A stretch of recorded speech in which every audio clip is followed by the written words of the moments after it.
ಈ ನಡುವೆ ಸುಜಾತಾ ಭಟ್ ಅವರಿಗೆ ಪಶ್ಚಾತ್ತಾಪ ಕಾಡ್ತಾ ಇದೆಯಂತೆ. ಹಾಗಾಗಿ ನಾನು ಧರ್ಮಸ್ಥಳಕ್ಕೆ ಹೋಗ್ತೀನಿ, ಧರ್ಮಸ್ಥಳ ಮಂಜುನಾಥನ ಕ್ಷಮೆ ಕೇಳ್ತೀನಿ, ಧರ್ಮಾಧಿಕಾರಿಗಳಿಗೂ ಕ್ಷಮೆ ಕೇಳ್ತೀನಿ ಅಂತ ಹೇಳಿದ್ದಾರೆ.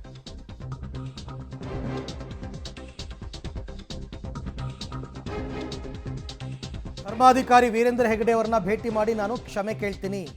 ಪಬ್ಲಿಕ್ ಟಿವಿ ಜೊತೆ ಸುಜಾತಾ ಭಟ್ ಎಕ್ಸ್ಕ್ಲೂಸಿವ್ ಆಗಿ ಮಾತನಾಡಿದ್ದಾರೆ. ಬುರುಡೆ ಗ್ಯಾಂಗ್ ಜೊತೆ ಸೇರಿ ನಾನು ತಪ್ಪು ಮಾಡಿದ್ದೀನಿ, ನನಗೀಗ ಆ ತಪ್ಪು ಕಾಡ್ತಾ ಇದೆ, ಆ ಪಶ್ಚಾತ್ತಾಪ ನನಗೆ ಈಗಲೂ ಕೂಡ ಕಾಡ್ತಾ ಇದೆ ಅಂತೆಲ್ಲ. ಅಂದರೆ ಈ ಅನನ್ಯ ಭಟ್ ಅನ್ನೋ ಕ್ಯಾರೆಕ್ಟರ್ ಎಲ್ಲ ಸೃಷ್ಟಿ ಮಾಡಿದ್ರಲ್ಲ, ಎಲ್ಲದಕ್ಕೂ ನಾನೀಗ ಫುಲ್ ಸ್ಟಾಪ್ ಇಟ್ಟಿದ್ದೇನೆ, ನನಗೆ ಜೀವನ ಮಾಡೋದಕ್ಕೆ ನಿರ್ವಹಣೆ ಮಾಡೋದಕ್ಕೆ ಕಷ್ಟ ಆಗ್ತಾ ಇದೆ ಅಂತೆಲ್ಲ ಈಗಿನ ಅವರ ಸ್ಥಿತಿಯನ್ನು ಅವರು ಹೇಳ್ಕೊಂಡಿದ್ದಾರೆ. ಧರ್ಮಸ್ಥಳ ಫೈಲ್ಸ್ ವಿಚಾರವಾಗಿ ಈಗಾಗಲೇ ಸಾಕಷ್ಟು ತನಿಖೆಗಳು ನಡೆದೋಗಿದೆ. SIT ಕೆಲವರ ವಿಚಾರಣೆಯನ್ನು ನಡೆಸಿದೆ, ಕೆಲವರನ್ನ ಅರೆಸ್ಟ್ ಮಾಡುವ ಕೆಲಸವನ್ನು ಕೂಡ ಮಾಡಿದೆ. ಇನ್ನೂ ಕೂಡ ತನಿಖೆ ನಡೀತಿದೆ. ಇದೀಗ ತನ್ನ ಮಗಳು ಕಾಣೆಯಾಗಿದ್ದಾಳೆ ಅಂತೇಳಿ ಆರೋಪವನ್ನು ಮಾಡಿದಂತಹ ಸುಜಾತಾ ಭಟ್ ಅವರು ನಮ್ಮ ಜೊತೆ ಇದ್ದಾರೆ. ಅವ್ರನ್ನ ಮಾತಾಡ್ಸೋಣ. ಅವರು ಕೂಡ ವಿಚಾರಣೆಯನ್ನು ಎದುರಿಸಿ ಬಂದಿದ್ದಾರೆ. ಅವ್ರಿಗೆ ಈಗ ಹೇಗೆ ಅನಿಸ್ತಿದೆ ಅಂತೇಳಿ. ಮೇಡಮ್ ನಮಸ್ತೆ. ಆರಂಭದಲ್ಲಿ ಒಂದು ಆರೋಪವನ್ನು ಮಾಡಿದ್ರಿ, ನನ್ನ ಮಗಳು ಕಾಣೆಯಾಗಿದ್ದಾಳೆ ಧರ್ಮಸ್ಥಳ. ಅದ್ರ ಬಗ್ಗೆ ಏನಾದ್ರು ಹೇಳಕ್ಕೆ ಬಯಸ್ತೀರಾ? ಯಾವುದು ಏನೂ ಇಲ್ಲ, ನಾನು ಅದ್ರ ಬಗ್ಗೆ ನಾನು ಏನೂ ಹೇಳೋದಿಲ್ಲ. ಈಗ ಅದು ಮುಗ್ದು ಹೋಗಿದೆ.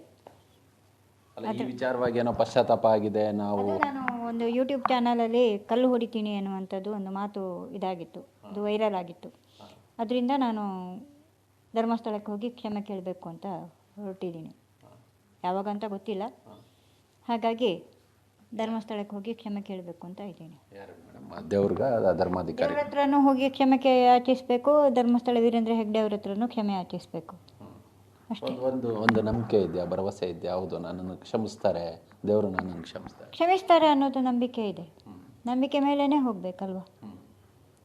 ತಪ್ಪು ಮಾಡಿದರೆ ಅದಕ್ಕೊಂದು ಕ್ಷಮೆ ಅಂತ ಇದ್ದೇ ಇರ್ತದಲ್ವ. ಯಾರು ಮನುಷ್ಯರು ತಪ್ಪು ಮಾಡದೇ ಇರೋರು ಯಾರೂ ಇಲ್ಲ, ಎಲ್ಲರೂ ತಪ್ಪು ಮಾಡಿಯೇ ಮಾಡ್ತಾರೆ. ನಾನು ಸತ್ಯವಾನ್ ಹರಿಶ್ಚಂದ್ರ ಅಂತ ಎಲ್ಲೂ ಹೇಳ್ಕೊಳಕ್ಕಾಗಲ್ಲ ಅಲ್ವಾ. ಬುರುಡೆ ಗ್ಯಾಂಗ್ ಜೊತೆ ಸೇರಿ ಎಲ್ಲ ತಪ್ಪು ಮಾಡಿದೆ ಅನ್ನೋ ಪಶ್ಚಾತ್ತಾಪ ತಮಗಾಗಿದೆ ಅನ್ನೋ ಮಾತುಗಳು ಈಗ ತಾವು ಹೇಳೋ ಮಾತುಗಳಲ್ಲಿ ಕಂಡು ಬರ್ತಿದೆಯಾ ಅಂತ? ಹೌದು, ನಾನು ತಪ್ಪು ಮಾಡಿದ್ದೀನಿ, ತಪ್ಪಾಗಿದೆ ನನ್ನಿಂದ. ನಾನು ಇದರಿಂದ ಎಲ್ಲ ಹೊರಗಡೆ ಬಂದಿದ್ದೀನಿ. ಇವಾಗ ಯಾವುದೂ ರೀತಿಯಿಂದನೂ ನನಗೇನು ಇದಿಲ್ಲ. ಹಾಗಾಗಿ ನಾನು ಇದರಿಂದ ಹೊರಗಡೆ ಬಂದು ಹೋಗ್ತಿದ್ದೀನಿ. ಯಾವಾಗಂತ ಗೊತ್ತಿಲ್ಲ. ಧರ್ಮಸ್ಥಳಕ್ಕೆ ಹೋಗಿ ಕ್ಷಮೆ ಯಾಚಿಸಬೇಕು, ಸದ್ಯದಲ್ಲೇ ಹೋಗ್ತೀನಿ.